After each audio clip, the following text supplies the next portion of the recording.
Before Jesus changed the world, he lived a hidden life. The temple air was thick with incense, clinging to the stone pillars and swirling in the dim light. Simeon moved forward, his hands trembling with age as he reached out. He took the infant from Mary, his grip firm despite the years. He held the child close, looking down at the small face before lifting his eyes toward the vaulted ceiling. "My eyes have seen salvation," he whispered, the sound carrying through the stillness. The atmosphere shifted.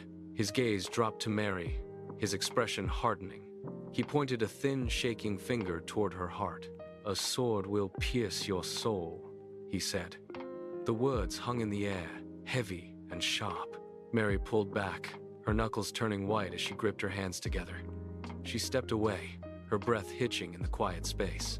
The weight of the prophecy settled between them, turning the sanctuary into a place of sudden, cold dread.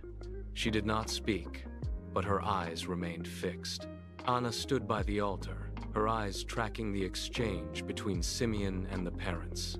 She did not look away as the tension spiked.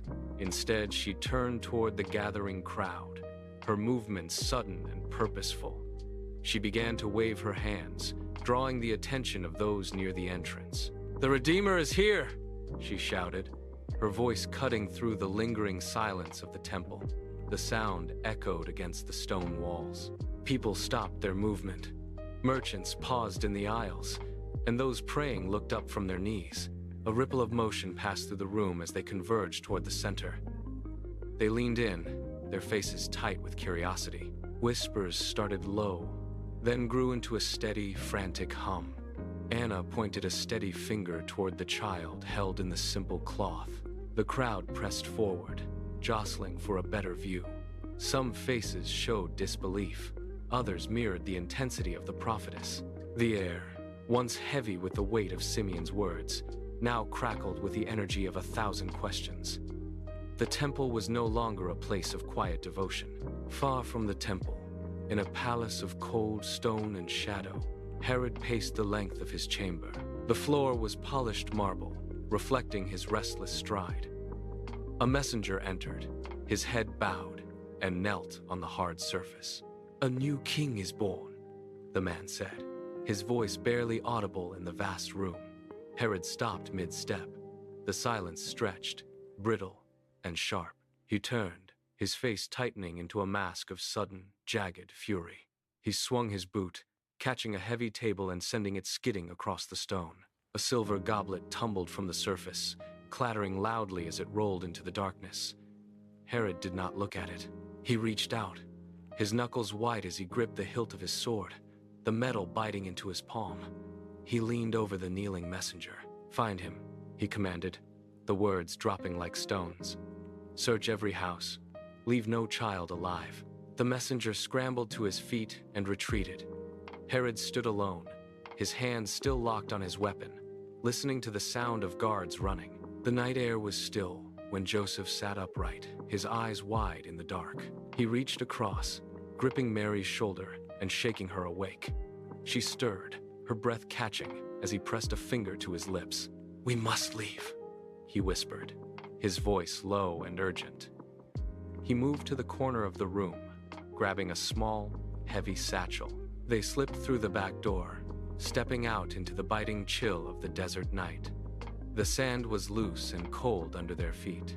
Joseph stopped every hour, turning to scan the dark horizon for the flicker of torches or the sound of approaching horses. They pushed forward, their muscles aching. They climbed through rocky passes and waded through dry creek beds, lungs burning in the thin air. Finally, as the first gray light of dawn bled across the sky, they crested a final dune. Below them, the land flattened into the border of Egypt. They descended the slope, their pace slowing only when the safety of the new horizon was within reach. Years settled over the quiet hills of Nazareth like a soft, persistent dust. The frantic pace of the flight faded into the rhythmic scrape of steel against cedar. In the small wood shop, the air was perpetually heavy with the sharp, sweet scent of shavings. The boy stood at the workbench, his movements steady and precise. He pushed the plane across the wood, the blade curling long, thin ribbons of cedar onto the floor. He swept the sawdust into neat piles at the end of every day, his face unreadable and calm. He did not speak of the desert, or the palace, or the prophecy. He simply worked. When the sun climbed high, he paused, wiping sweat from his brow with the back of his hand, his eyes scanning the horizon not with fear, but with a quiet, distant patience. He learned the grain of the oak and the stubbornness of the pine. He hammered, he sanded, and he measured, his hands growing calloused and strong. A quiet boy. Seasons turned, wood grew, the boy grew taller, his frame filling out, his presence becoming as solid and unremarkable as the beams he shaped. Time moved only at the speed of his own steady, deliberate hands. The festival noise was a physical weight, a roar of voices and clattering carts that swallowed all sense of direction. Mary turned to reach for the boy, but her hand met only empty air. She spun around, her eyes scanning the sea of faces, but the boy was nowhere to be seen. Joseph joined her, his face tightening as he realized the space beside them was vacant. They began to call his name, their voices thin and easily lost. They pushed through the throngs, shoulders bumping against merchants and travelers who did not stop. By the time the sun dipped, the temperature plummeted. Dawn's search, alleys, stalls, a frantic blur. They ran through the narrow streets, their breath coming in ragged gasps, asking every stranger if they had seen a boy with a quiet, steady gaze. The third day brought a hollow, aching exhaustion. Their feet were blistered, their throats raw from shouting, and the hope began to fracture. They reached the base of the temple, the massive stone steps looming above. They stood there, chests heaving, searching for a single familiar silhouette. The interior of the temple was cool, smelling of ancient stone and burnt oil. The boy sat cross-legged on the floor, surrounded by a circle of men whose faces were etched with the weight of decades of study. He held a scroll open across his knees, his fingers tracing the ink. The elders leaned forward, their brows furrowed in debate, until the boy looked up. He waited for a lull in their voices, then spoke. "Is the law not about love?" The question hung in the air, sharp and unyielding. The man directly across from him, a teacher with a silver beard, froze.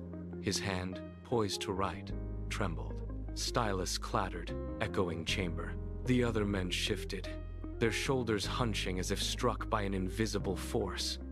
They looked at the boy, then at each other, their faces draining of color. Arrogance fled, confusion bloomed, tongues felt leaden. The boy remained still, his gaze steady and calm, waiting for an answer that did not come. One by one, the elders drew back, their breathing shallow and uneven. The heavy wooden doors groaned as Mary pushed them open, her chest heaving from the exertion of the search. She scanned the room, her eyes darting past the stunned elders until they locked onto the boy sitting on the floor. She did not walk. She stumbled forward, her hands reaching out as if to pull him away from the stone floor. She stopped inches from him, her breath coming in sharp, uneven gasps. "Why have you done this?" she asked, her voice cracking. She grabbed his arm, but her grip was weak, her knuckles white with the intensity of her relief and her fear. The boy stood up slowly. He did not flinch. He looked past her at the towering temple walls. He turned his gaze back to her, his eyes clear and unblinking. "Did you not know I must be in my father's house?" he replied. Mary pulled her hand back as if burned. The boy stood taller than she remembered, his posture rigid and defined by purpose. The boy did not wait for a response. He turned away from the woman and began to walk toward the massive, arched exit of the temple. His movements were fluid, devoid of hesitation or the uncertainty of youth. Each step he took across the polished stone floor sounded with a rhythmic, deliberate clarity. Behind him, the elders remained anchored to their places. They did not rise. They did not call out. Silverbeard's gaze fixed on empty air. Another teacher wiped sweat from his brow, his hand shaking uncontrollably. They were men who had spent their entire lives interpreting the law, Yet they were now rendered mute. The boy reached the heavy threshold. He did not look back. He stepped out from the cool, shadowed interior into the blinding, unfiltered light of the Jerusalem afternoon. The noise of the marketplace surged forward to meet him, the shouting of merchants, the clatter of carts, the restless movement of 1,000 people, but he moved through it with focus. He walked with his head held high, his gaze fixed on a horizon that only he could see. The years of silence, the years of labor in the woodshop, and the years of obscurity were finished. The weight of his presence had already begun to ripple outward, touching the stones of the city and the hearts of those he passed. The world was no longer the same as it had been at dawn. The hidden life had ended, and the path ahead was now open, inevitable, and vast.